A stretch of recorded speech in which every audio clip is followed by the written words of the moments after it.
What's going on? It's Fight City MMA, and today I want to talk about the recent fight announcement between Alexander Usyk and Tyson Fury for December 21st, a Riyadh season in Saudi Arabia, where they will be competing again for the rematch clause of their recent fight between one another, where Tyson Fury took his first loss on his record.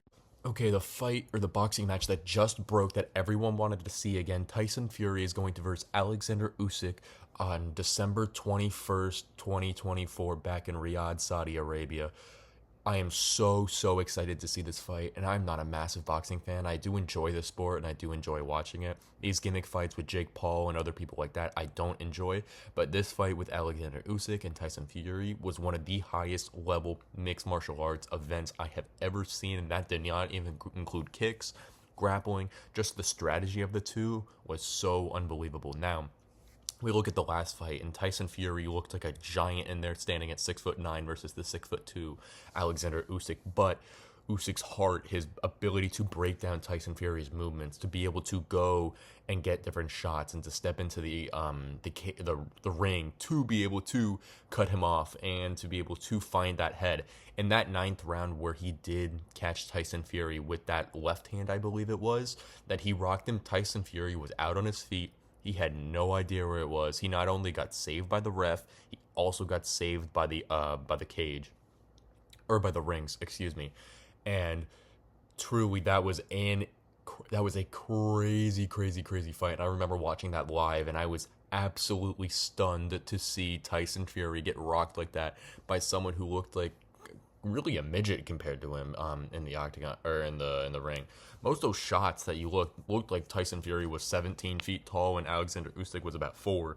And to see Usyk come out and win, it was truly masterful to see that performance. Now, how does the rematch go between Usyk and Fury? I think Usyk has got it again. I think he's going to do it more decisively. I think Usyk has found the timing of Tyson Fury, and I think that, well, first off, Tyson Fury needs to get John Fury out of that corner. That was abysmal seeing John Fury in the corner yelling at Tyson Fury to just of whatever to do. So that's the first step that really needs to happen in order for Tyson Fury to win this boxing match, is to get John Fury out of his corner. But truly, it's got to be up to Usyk to continue the pace that he was at, to be able to continue what he was doing throughout the entire fight, and especially in that ninth round, where he was cutting off the cage and where he was fighting a fight that Tyson Fury did not want to fight. And Tyson Fury, we all know, was getting him with that uppercut, was getting him with that little shovel hook, was getting him with that jab, just because of that sheer amount of reach that he has. And that is going to be Tyson Fury's biggest weapon, and he's got to keep the fight at range. We all know Tyson Fury is 6'9", and that's something that's massive going into this boxing fight, and he's got to use his size to be able to keep Alexander Usyk away from him, which is a much harder challenge than we previously thought, because Usyk's ability to avoid the jab, to go in there and to go to the body and force Tyson Fury's hands to drop and then go back to the head, is something that we really knew could happen, but we didn't understand would be to the effect that it was in this fight, since Alexander Usyk ended up winning by this strategy. Now, Tyson Fury has got to stay in the shape that he was in.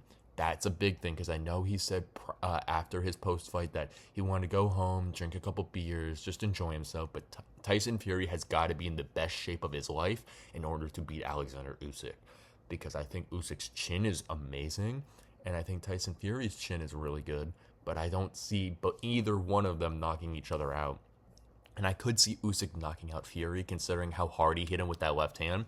But Tyson Fury is like the Undertaker, man. He really has an uncanny ability to rise from the dead and just keep going from a punch that you really didn't think he could withstand. And that is something that I think Tyson Fury's got to keep in his back pocket, to where if he does make a mistake, that he knows that he has the ability to at least get out of that moment, to where he can get the cobwebs out and keep going. Because if you look in that 12th round that I believe Tyson Fury won, even though it was close, it was a round that he needed a knockout, but he needed to win first, at least to be able to finish that round and even have a shot at doing it. And Tyson Fury stepped up, and he was going back to his strategy, the little shovel hooks, the looping hooks, and keeping Alexander Usyk on the end of his arm. And that's ultimately the biggest thing, is can Usyk crash him and get in the length that's in between Usyk or Fury's hand and his shoulder, or can Tyson Fury keep Usyk on the long reach of his arm and pick him apart with the jab, pick him apart with the hooks, and ultimately outpoint Usyk and maybe even land a knockout on Usyk because Tyson Fury's power is immense and his technique is absolutely amazing. You know, in heavyweight boxing or heavyweight MMA, one shot is all it takes, especially from someone like Tom Aspinall, like we saw versus Sergey Pavlovich, or Francis Ngannou versus Stipe Miocic. One shot is all it takes. And look at Francis Ngannou versus Anthony Joshua recently. The first shot that Francis Ngannou took, forgot everything, and then it only got worse and worse from there inside the ring. Ultimately, an early prediction is I have Alexander Usyk going out there and beating Tyson Fury on December 21st, 2024, because I think Alexander Usyk's strategy, as well his cardio, and his ability to rip to the body and then go up top and mix up his combos and cut Tyson Fury off in the cage is going to be too much for Tyson Fury to be able to handle, as well as be able to comprehend inside the octagon, inside the cage. I do think that this is going to be a closer fight than last time, which is something crazy, but I think both people are going to adjust, and this is going to be a true nail-biter, so I could see either one of them winning. I don't see a knockout happening because they have been in there with each other before. If you look at Colby Covington versus Kamaru Usman 1 and 2, there was a knockout in the first fight, but Colby made the adjustments, and they went all 5 rounds after that in an even closer fight than the first one.